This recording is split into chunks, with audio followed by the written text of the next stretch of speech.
Good morning, मी मनीष आपटे. नमस्कार, मी वसुंधरा काशीकर. हे आपलं मॉर्निंग बुलेटिन सलाम महाराष्ट्र. आणि आज सलाम महाराष्ट्रमध्ये आपल्यासोबत आहेत रत्नागिरीहून भाऊ काटडरे, जे सह्याद्री निसर्गमित्र संस्थेचे संस्थापक आहे. आणि त्याचप्रमाणे सोलापूरहून आपल्यासोबत आहेत BS कुलकर्णी, ज्यांनी सलीम अलींसोबत काम केलेलं आहे माळढोक पक्षी अभयारण्याच्या स्थापनेसाठी. या दोघांशी आपण बोलणार आहोत. महाराष्ट्रात सर्वप्रथम त्यांनी सागरी कासव संवर्धन मोहीम सुरू केली, ज्यात 16,000 कासवाच्या पिलांना समुद्रात सोडण्यात आलं. समुद्री गरुड आणि गिधाडांची संख्या वाढावी म्हणूनही ते काम करतायत. महाराष्ट्र राज्य वन्यजीव सल्लागार मंडळावरती ते सदस्य म्हणूनही काम करतात आणि पक्ष्यांची घरटी वाचवण्यासाठी त्यांचे मोलाचे प्रयत्न सुरू आहेत. आणि दुसरी एक पाहुणे आहेत, त्यांची ओळख करून घेऊया. सोलापूरहून आहेत आपल्यासोबत पक्षीमित्र BS कुलकर्णी, आणि त्यांनी एक हायस्कूल स्थापन केलंय सोलापूरमध्ये. मराठी आणि इंग्रजी या विषयाचे ते रिटायर्ड शिक्षक आहेत. 1971 सालापासून त्यांचे पक्षी निरीक्षणावर अनेक लेख प्रसिद्ध झाले आहेत. पक्षी निरीक्षण हे त्यांचं पहिलं पुस्तक. या पुस्तकाला महाराष्ट्र राज्याचा उत्कृष्ट वाङ्मयाचा पुरस्कार मिळालाय. आणि विशेष म्हणजे सलीम अलींच्या हस्ते या पुस्तकाचं प्रकाशन झालं. आणि त्यावेळेस सलीम अली 3 दिवस त्यांच्यासोबत होते. माळढोक पक्षी अभयारण्य व्हावं म्हणून त्यांनी खूप प्रयत्न केले. 1981 साली जयपूरला जी माळढोक जागतिक परिषद भरली होती, त्यात कुलकर्णी सरांनी पेपर वाचन केलं होतं. Ecology and behaviour of the great Indian bustard हा त्यांचा पेपर होता, जो जगातल्या वेगवेगळ्या विद्यापीठांमध्ये स्वीकारला गेलाय. आपण त्यांच्याशी सुद्धा बोलणार आहोत. नक्कीच रत्नागिरी आणि सोलापूरहून हे दोन तज्ज्ञ आपल्या बरोबर आहेत. आपण त्यांच्याशी बातचीत करूया. मला वाटतं की सुरुवात आपण रत्नागिरीपासून करायला हरकत नाही. काटडरे सर, तुमचं IBN लोकमतमध्ये मनापासून स्वागत. तुम्ही सह्याद्री निसर्ग मित्र ही जी संस्था ही स्थापन केली आहे निसर्गाच्या संरक्षणासाठी, निसर्गाच्या संवर्धनासाठी, त्या संस्थेबद्दल सुरुवातीला माहिती द्या. 1992 साली सह्याद्री निसर्ग मित्र ही संस्था आपण चिपळूणमध्ये चालू केली. निसर्ग संवर्धनामध्ये काहीतरी करावं या दृष्टिकोनातून समविचारी लोकांना एकत्र आणून ही संस्था चालू केली.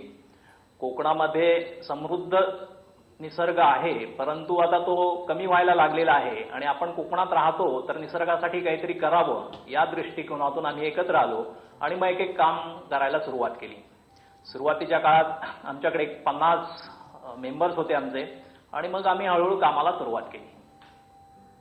नक्कीच ही कामाला तुमच्या सुरुवात झाली. एका अर्थानं असं म्हणजे निसर्गाची जपणूक करणं हे आपलं कर्तव्य आहे, लक्षात घेऊन तुम्ही या कामाला सुरुवात केलेली होती.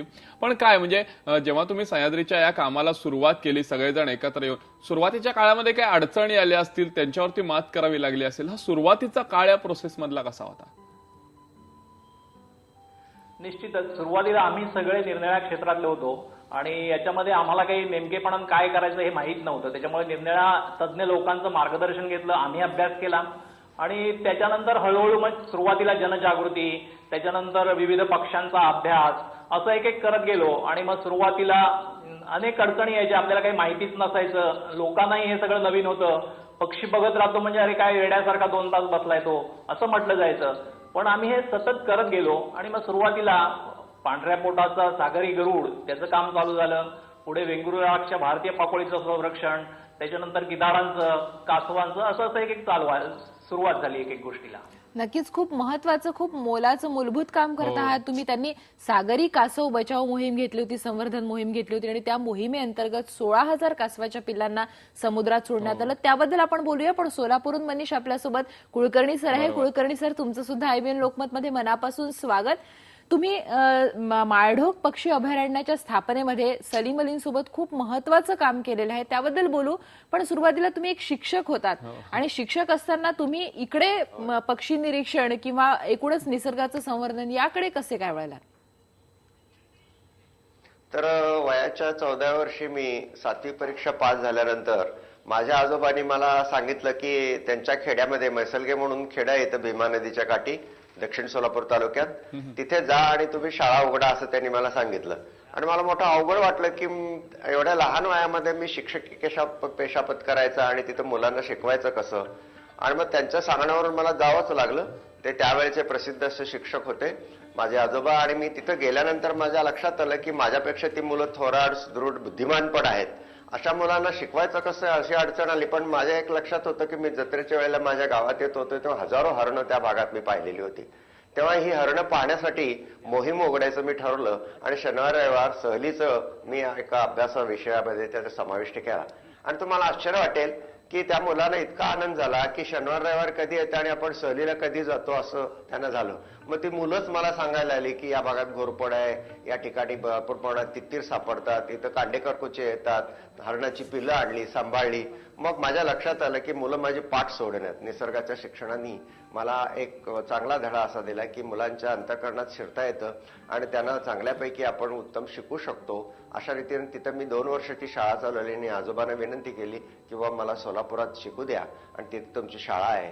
तर ती शाळा इथं गल कुलकर्णी विद्यालय म्हणून होती. ती 100 वर्ष जुनी शाळा. मी इकडे आलो 1950, 51, 52 हे 2 वर्ष मी म्हैसूल गेलं काढली भीमा नदी काठी. खूप पक्षी पाहिले आणि आश्चर्य वाटलं की तिथं काही त्यांनी खास शेत सुद्धा ठेवले होते कांडी करकोच्यानं. करडी करकोचे असे म्हणे, करडीचं शेत खास करकोच्यासाठी ठेवलेलं होतं. हजारो करकोचे एका वेळेला यायचे, गावावर सावली पडायची. तेव्हा मी इथं आल्यानंतर इथल्या शाळेमध्ये सुद्धा मी अशाच प्रकारचे उपक्रम 1952-53 पासून सुरू केले आणि मला पक्षाच्या निरीक्षणाची आवड त्यामुळे निर्माण झाली. नक्कीच हे खूप महत्वाचं काम कुलकर्णी सर सुद्धा करतायत आणि रत्नागिरीतून काटडरे सर आपल्या बरोबर आहेत. दोघंही आपापल्या परीनं प्रयत्न करतायत निसर्गाला, या मुख्या प्राण्यांना वाचवण्याचा, या पक्ष्यांसाठी काम करण्याचा ते प्रयत्न करतायत. दोघांशी बोलूया, दोघांशी संवाद साधूया, पण त्याच्यात एक ब्रेक घेऊयात. पहा फक्त IBN लोकमत.